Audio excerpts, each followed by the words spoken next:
Glória a Deus, que a graça e a paz do Senhor Jesus seja sobre as vossas vidas, amém? Aqui a gente tem que servir, né? O crente tem que ser, como diz aí fora, pau para toda obra, né? A gente está servindo café, está no multimídia, está na abertura, está na pregação, está na limpeza, né? Nós aqui da IBCC, a gente está na contramão das igrejas, tá? A maioria das igrejas, 99% das igrejas estão fechadas. E a gente entendeu pelo Espírito Santo que não era para fechar, né? E eu creio que Deus está guardando e abençoando cada um de vocês, amém? Não tenham medo dessa situação que está vindo aí fora, tá? Tome as suas cautelas, continue fazendo o que você está fazendo. Eu tenho um costume, pastora, né? Muito antes de pandemia, eu acho que eu lavo minha mão umas 20 vezes por dia. É o meu costume, né? Pego um lugar, eu lavo. Então, com esse negócio da pandemia, agora eu incluí o álcool, né? Antes não tinha um álcool, eu só incluí o álcool na história. Mas essa questão da higienização, eu sempre fiz, né? Você me vê, toda hora você vai me vendo lá no banheiro, seja para lavar a mão, para alguma coisa. Mas não é porque eu estou com medo do vírus, não. É meu costume. Sempre fiz isso. A gente toma uns 3, 4 banhos por dia, porque é costume, né? A gente entendeu dessa forma. E por que vocês estão agindo assim? Porque Deus deu 2 palavras para a IBCC, né? Para os pastores. Palavra 1, apacente as minhas ovelhas. Essa foi a palavra 1. Palavra 2, ore pelos enfermos. Né? A gente tem feito isso. Então, assim, é difícil. Você está no meio de um campo de batalha, um espírito de morte que está autorizado a matar pelo céu. Pensa na seguinte maneira: pode ir lá e recolher. Então, quando a gente ora por alguém que está com Covid, a gente está lutando contra um espírito de morte. Aí você fala, você acha que está fácil para os pastores? Meus filhos agora resolveu adoecer das 2 semanas para cá. Eu tive problema 2 semanas atrás, o pastor veio com problema, a pastora deu problema, né? Estômago, filhos, netos, está atacando todo mundo da família. A gente recua? Não. A gente avança. A gente avança. Por quê? Porque temos uma palavra. E por que vocês estão doentes? Porque o nosso corpo, quando lida com o mundo espiritual, ele enfraquece. Ou você nunca leu, quando Daniel recebia a revelação, ele ficou doente por semanas. Lembra quando desceu o anjo para trazer uma revelação para Daniel? A Bíblia diz que ele ficou doente. Ele ficou doente porque viu a glória de Deus? Sim. Deus, em alguns casos, fala o seguinte: eu não posso me revelar a você, porque se você me ver, você morre só de você me ver. Esse é o mundo espiritual. Por isso que quando a pastora ensina sobre batalha espiritual, ela vai dizer para você que principados, né, esses altos níveis, eles não incorporam em pessoas, porque a energia deles mataria um ser humano. Então eles influenciam de fora. Então eles não vêm. Então quem vem é os mais baixinhos, é a ralezinha mesmo, entendeu? É eles. E pode ver, quando a gente expulsa o demônio de uma pessoa, como ela se sente? Quase como que morta, acabada, esgotada fisicamente. Isso está registrado na Bíblia também. Jesus expulsando demônio, a Bíblia diz que eles olhavam e falavam assim: morreu. Aí Jesus ia lá e dava força para aquela pessoa e levantava ela. Então tem sido um momento difícil. Quem se colocar na brecha, quem fizer a obra de Deus agora, vai estar lidando com uma batalha espiritual muito grande. Mas a gente não pode retroceder. Por isso, você que ora, lembre-se de nós nas orações, tá bom? Fala: Deus, eu peço que o Senhor abençoe os pastores, porque a gente está na linha de frente. Chega uma pessoa, liga para a gente falando assim: estou com febre, ora por mim. Nós não oramos à distância, nós vamos lá impor as mãos. E vocês não ficam ruins com isso? Graças a Deus, Deus tem nos guardado. E a gente ainda vê as pessoas melhorando, para a glória do Senhor Jesus. Amém?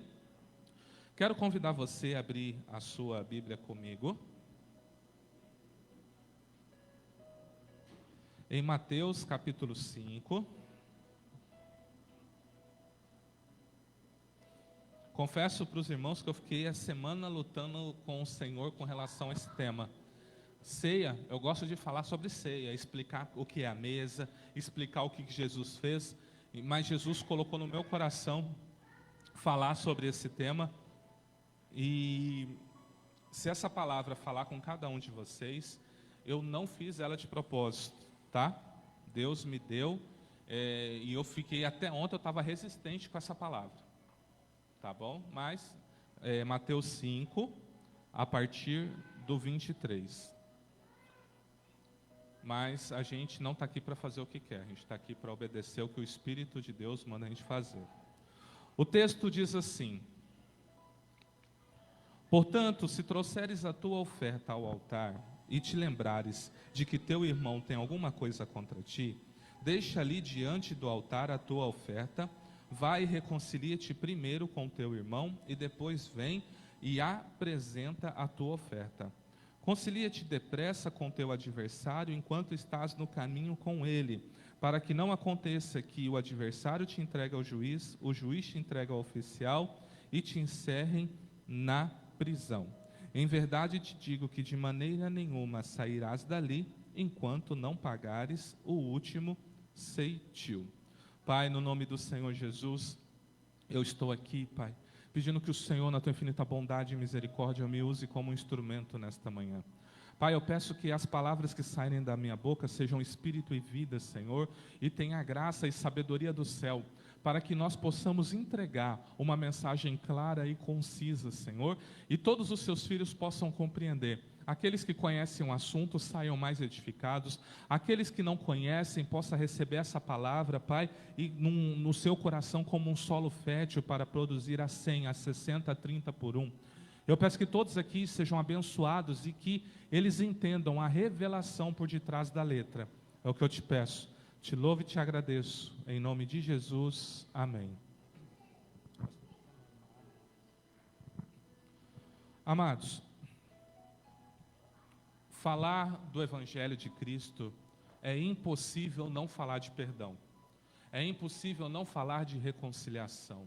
Porque, em primeiro lugar, Deus nos perdoou.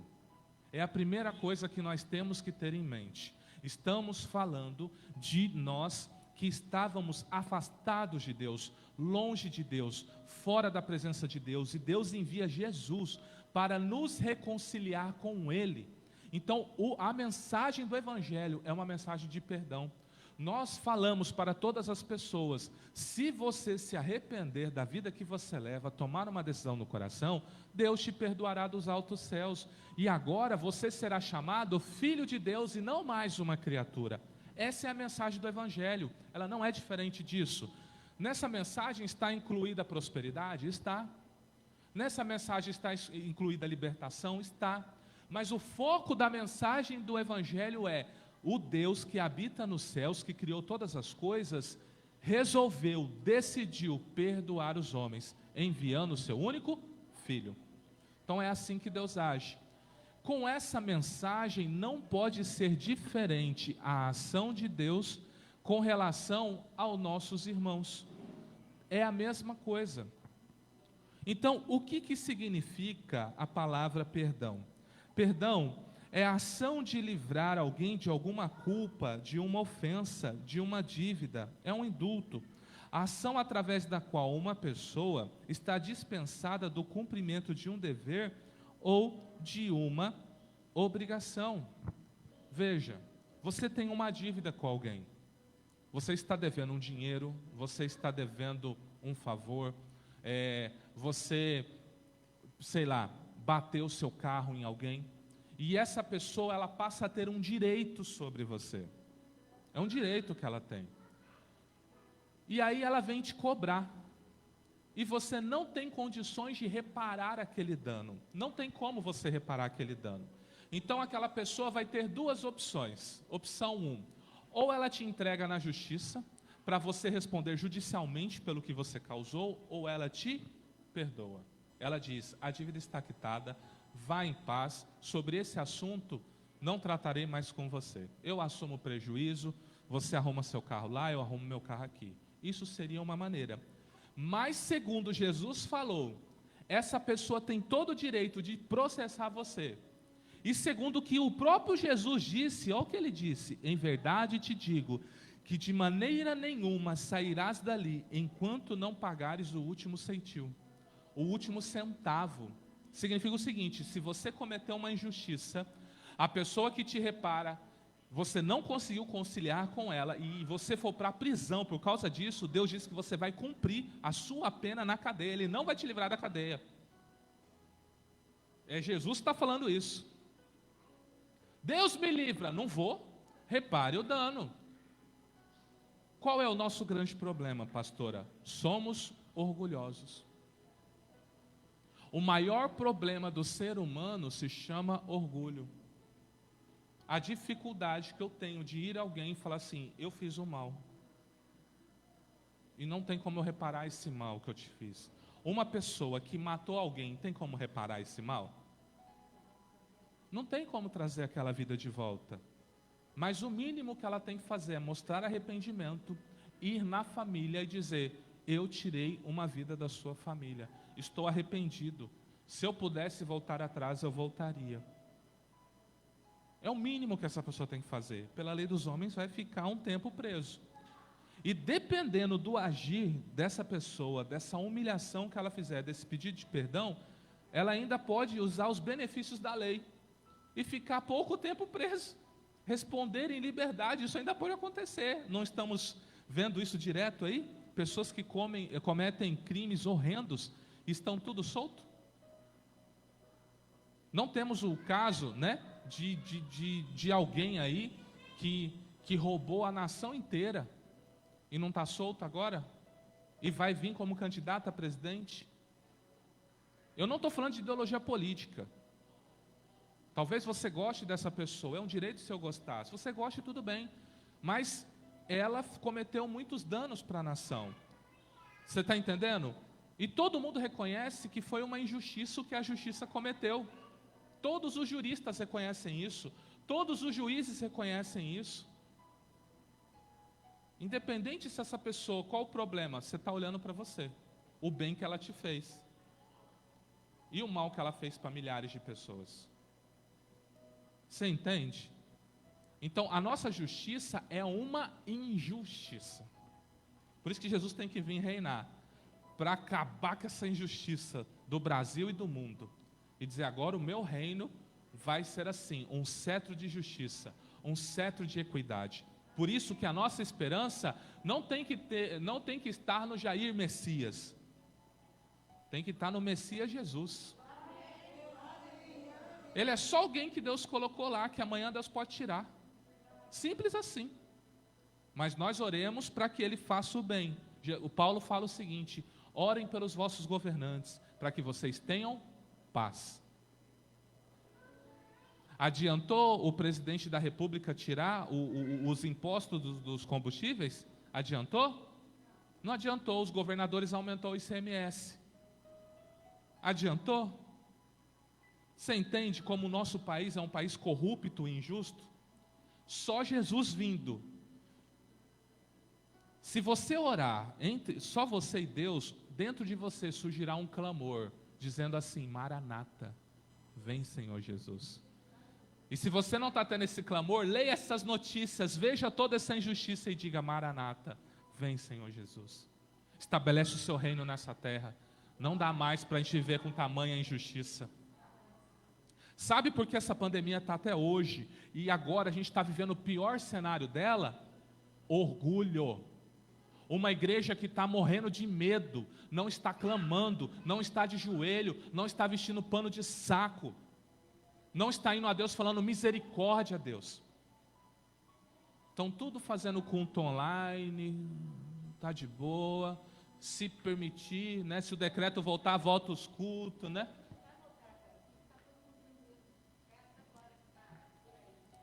A verdade é o seguinte, a questão da volta de Jesus. A volta de Jesus, ela é uma só. Ele virá no final da grande tribulação. O que nós estamos esperando? O arrebatamento. É isso que nós estamos esperando. Para ele passarmos 7 anos com ele nas bodas do Cordeiro. É isso. Essa é a nossa esperança. A igreja dormiu para o arrebatamento. Como ela pensa que Jesus vai voltar, então vai que eu passo a grande tribulação. Eu não quero passar a grande tribulação aqui. Se você não viu, eu tenho um vídeo que eu postei de uma experiência minha. Eu tive um sonho há mais de 10 anos atrás com o arrebatamento, onde eu fiquei. Eu estava afastado, eu não estava firme com Deus. E Deus me deu esse sonho. Depois eu vou postar para vocês, se alguém pedir, eu mando esse link se você não assistiu. Foi algo terrível ficar na grande tribulação. Eu falei, Deus, eu não quero ficar nesse tempo. Ou você acha que a gente está medindo a temperatura? Tudo isso é preparação. Tudo isso é preparação para esse tempo. A gente vai achar isso tão normal que quando Jesus buscar a igreja no arrebatamento e o povo ficar, eles vão achar que está tudo normal. Por isso é tempo da gente se consertar e viver a verdade que Jesus estabeleceu. Por isso que nós estamos de portas abertas, porque nosso compromisso não é com o homem, é com Deus. Deus não mandou a gente fechar a porta. Então a gente está aqui clamando, orando em favor de cada um de vocês. Então vamos estar juntos nisso.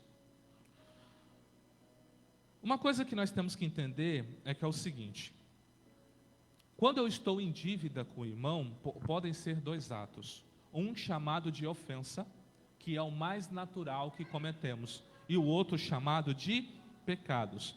As ofensas é o ato de injuriar, desonrar a honra de alguém, agredir fisicamente, ou seja, são palavras ou atos que machucam a pessoa fisicamente ou a sua moral. Isso é uma ofensa. Você é feio, você é um crente de meia tigela, está indo na igreja, por quê? Sabe esses negócios que fala que te machuca, que às vezes afeta até o seu sono? Isso é uma ofensa. E existe uma ofensa grave, que é quando você bate na pessoa, você revida o que está acontecendo com uma agressão. Ou vem alguém te agredir, você responde essa agressão. Isso é uma ofensa.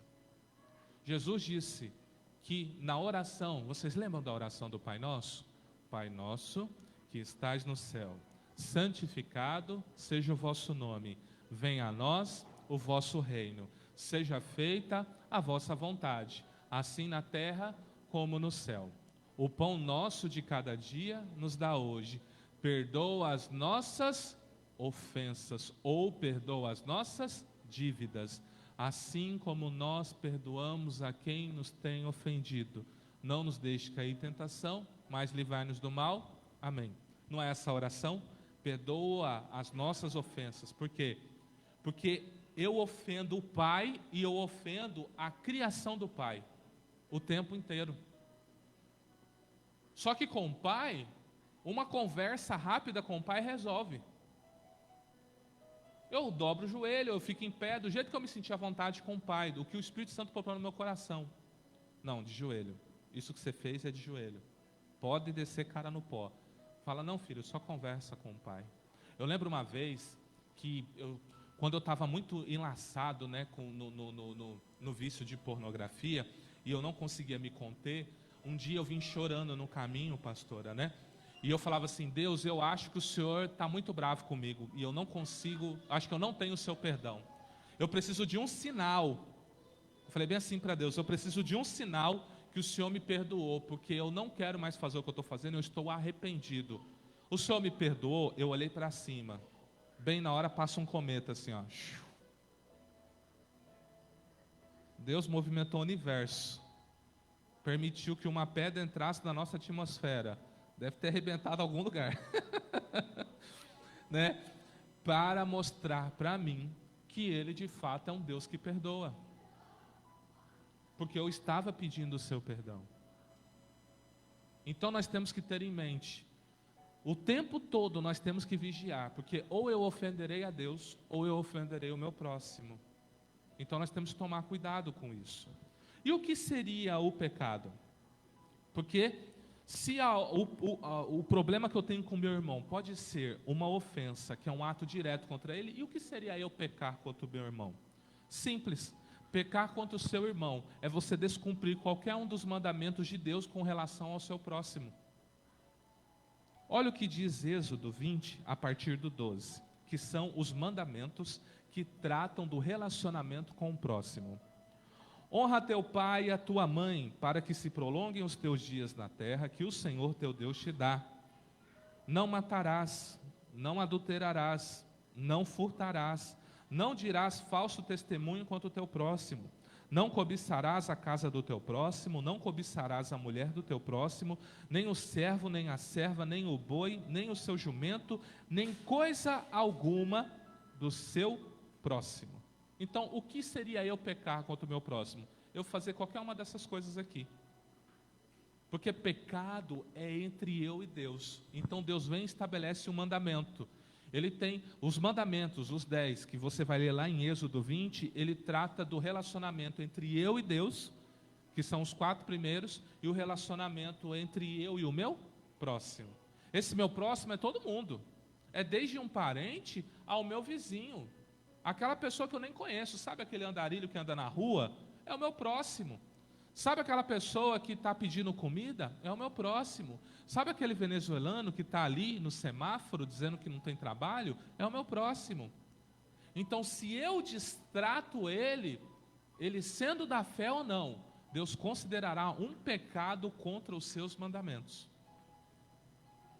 Então, existem 2 maneiras. Ou eu ofendo a Deus pessoalmente, não cumprindo os seus mandamentos, ou eu ofendo o meu próximo diretamente. Então eu tenho que observar essa minha conduta. Todo aquele que crê em Jesus Cristo tem por obrigação perdoar os pecados e ofensas cometidos pelo seu irmão, sob pena de não receber o perdão do Pai. Mateus 6, 14 e 15 diz assim: porque se perdoardes aos homens e suas ofensas, também vosso Pai Celestial vos perdoará a vós.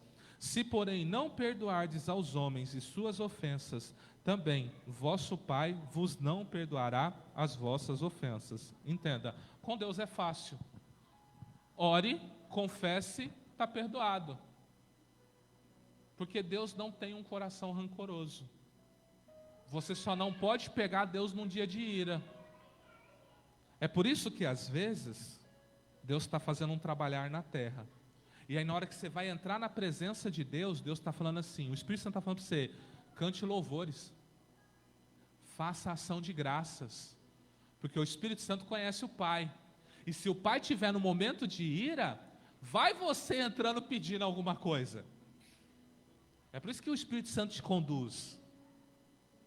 Tem hora que o Espírito Santo vai falar, você vai estar cantando louvores, vai estar dando ações de graça, de repente o Espírito Santo vai falar assim, pede agora. Por quê? Porque o Pai se agradou daquele seu momento de adoração. Aí ele fala assim, filho, o que você quer que eu te dou? Até metade do reino eu te dou. Aí você fala, Pai, me dá um carro, me dá uma casa, me dá o quê, me dá o quê, não sei o quê. Aí Deus falou, é a hora. Ele falou, até metade do reino, não é assim que está nos textos bíblicos? Mas às vezes o Espírito Santo vai falar para você assim, filho, não pede nada, agora é momento de adorar. Por quê? Porque às vezes Deus está vindo com justiça num país. E a sua adoração acalmou o coração de Deus. Você não tem ideia do que você pode fazer. Você não tem ideia de quem você é. O nosso problema é que não sabemos qual a nossa identidade. Estamos perdidos. Nós queremos saber o que o mundo acha. Nós queremos saber o que as pessoas acham. Nós queremos saber o que o meu patrão acha, o que minha mãe acha, o que meu pai acha, mas eu não estou preocupado com o que Jesus acha de mim. Acha não, do que ele tem certeza sobre mim. Alguém que morreu por você, alguém que rogou, você sabe o que é um rogo? Você sabe o que é rogar? Rogar é você pedir sabendo que vai tomar um não. Jesus foi pedir ao Pai que derramasse em você o Espírito Santo, sabendo que ele ia tomar um não do Pai. Você sabia disso? Ele falou, eu rogarei ao Pai, e ele vos concederá. Jesus, ele sabe que o rogo dele dá certo. Você, eu vou rogar. Se vocês rogar, vocês iam tomar um não, mas eu vou. E vocês vão receber um sim de Deus. Porque ele é o nosso eterno advogado, o nosso eterno intercessor, o nosso sumo sacerdote. Por isso nós temos que restaurar a nossa identidade em Deus. A pergunta a se fazer é: se existe um limite para perdoar alguém, será que tem? Será que existe um limite para eu perdoar uma pessoa? Será que existe um limite para eu liberar perdão? Olha, se essa pessoa fizer 2 vezes comigo, se ela fizer 3 vezes comigo, não tem mais perdão, acabou. Será que existe isso na palavra de Deus? Eu quero ler com você um texto de Mateus 18, 21, 22, que diz assim: Então Pedro, aproximando-se dele, disse: Senhor, até quantas vezes pecará o meu irmão contra mim e eu lhe perdoarei? Até 7? Jesus lhe disse: Não lhe digo até 7, mas até 70 vezes 7. Sabe o que significa isso? 490 vezes. Você acha que é possível uma pessoa aprontar com você 490 vezes num único dia? Olha só o ato. Vou pegar você, tá, irmã Marise, de exemplo. Xinguei você de manhã. Saí. Perdoa? Perdão. Passa 2 minutos. Xingo você de novo. Você me perdoa? Perdão. Eu vou fazendo isso o dia inteiro. Pela Bíblia, ela tem que me perdoar todas as vezes que eu venho nela. O que Jesus quer dizer? Não existe limite para o perdão. Não existe. Pastor, é difícil. Por quê? Porque coração ferido é uma terra que precisa ser tratada.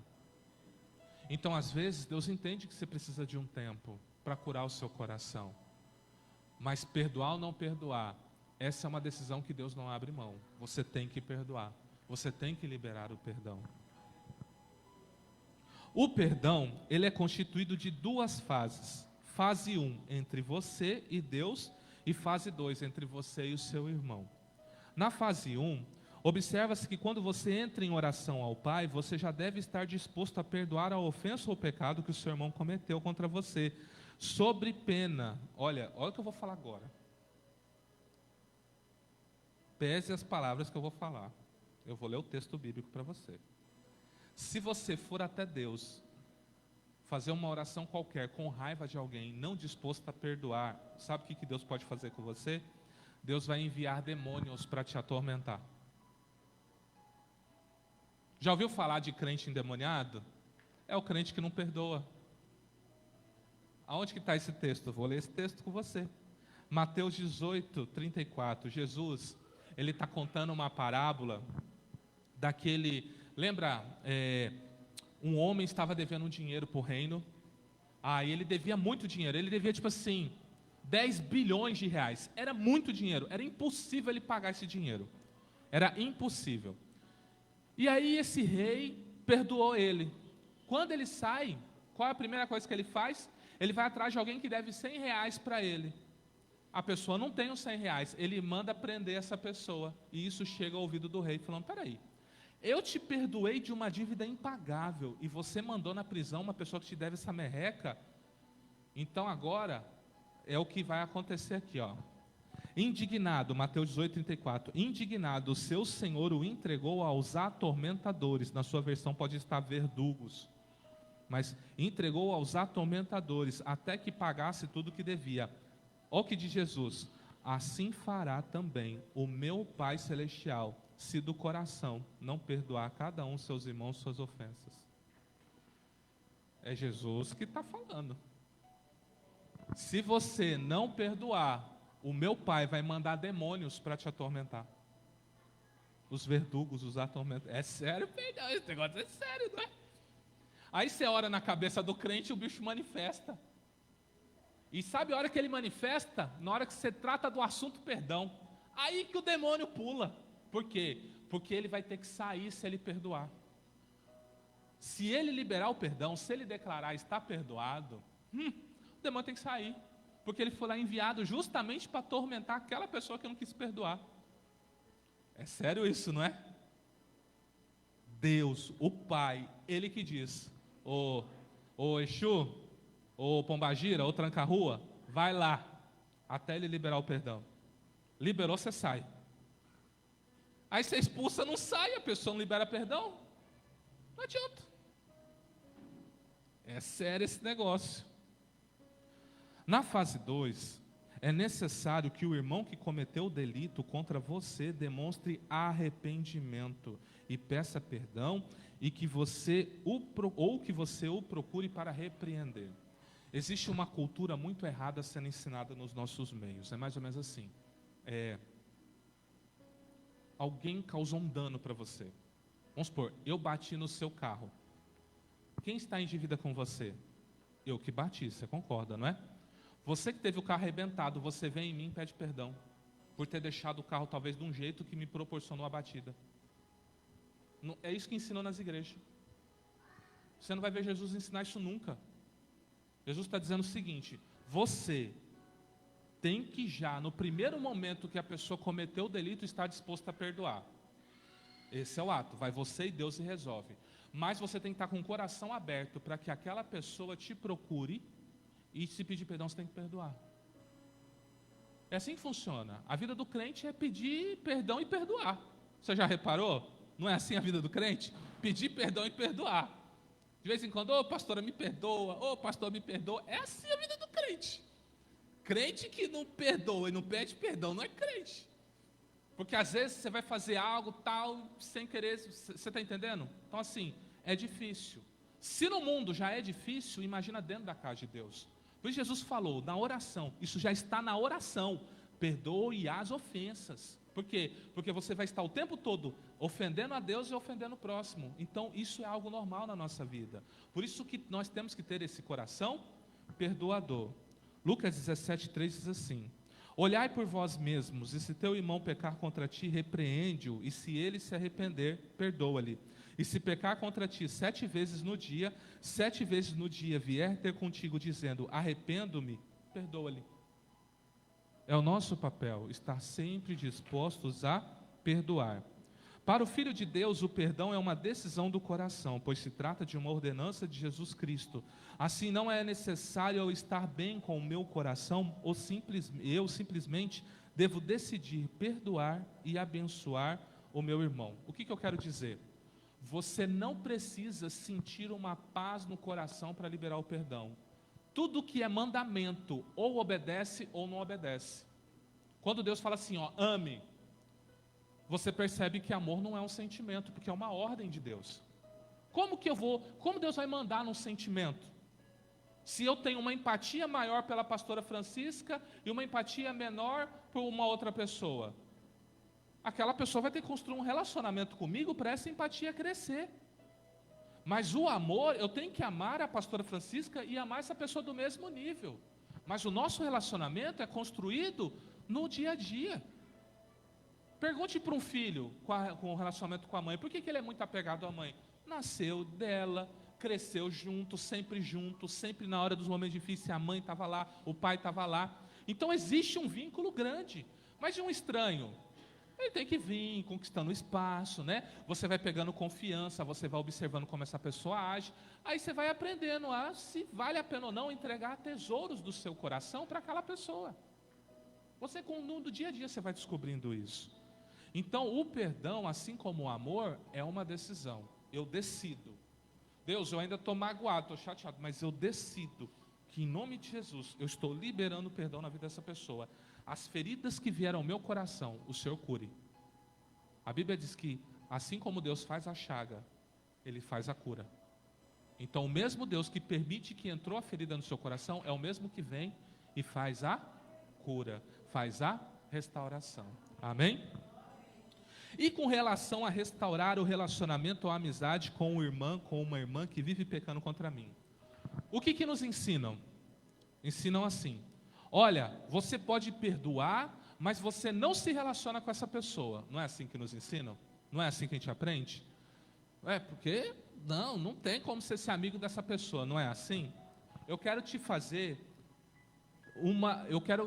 propor uma reflexão para você. Isso é algo que você tem que responder para você mesmo, tá? Para responder essa pergunta, devemos pensar como Deus. Quando você peca contra Deus, Ele continua tendo um relacionamento com você? Ou Ele vira as costas para você e vai se relacionar com outra pessoa? Essa é a reflexão que você tem que fazer. Por que eu falo isso? Efésios 5:1. Sede imitadores de Deus como filhos amados, e andai em amor, como também Cristo nos amou e se entregou a si mesmo por nós, em oferta e sacrifício a Deus em cheiro suave. Se o Pai faz assim, por que eu vou fazer diferente? Pastor, mas essa pessoa que fez isso comigo, ela não está num nível de maturidade para voltar a um relacionamento. Então, ore para que ela tenha esse nível. O que diz o Salmo 133? quão bom e quão suave é que os irmãos vivam em união. É por isso que tem o perdão, para você esquecer aquela afronta, aquela ofensa e trazer de volta. Talvez você aprendeu que aquele irmão naquele momento não pode guardar um segredo. Você vai contar segredo para essa pessoa? Não vai, ele ainda está aprendendo a lidar com isso. Mas você vai trancar sua vida para essa pessoa? É isso que você tem que refletir. Eu sei que é difícil, eu sei que é um nível de maturidade muito grande, mas nós temos que orar para chegar nesse nível. Lembre-se, todos os discípulos de Jesus traíram ele. Todos viraram as costas para ele. E olha quem foram eles. Todos eles servindo a Jesus de dia e de noite, apanhando por Jesus, morrendo por Jesus. E Jesus falando: vinde benditos do meu Pai. E Jesus falou: vocês são meus amigos. Então, vamos orar para que seja quebrado todo o muro de inimizade no nosso meio, amém? Bem sei que cada caso é um caso e que o Senhor nosso Deus nos dará o entendimento com relação a cada pessoa. Pois existem pessoas que ainda devem andar conosco, porém existem outras pessoas que Deus quer que elas sigam caminhos diferentes. Oremos a Deus para ter esse discernimento. Nós precisamos ter o discernimento.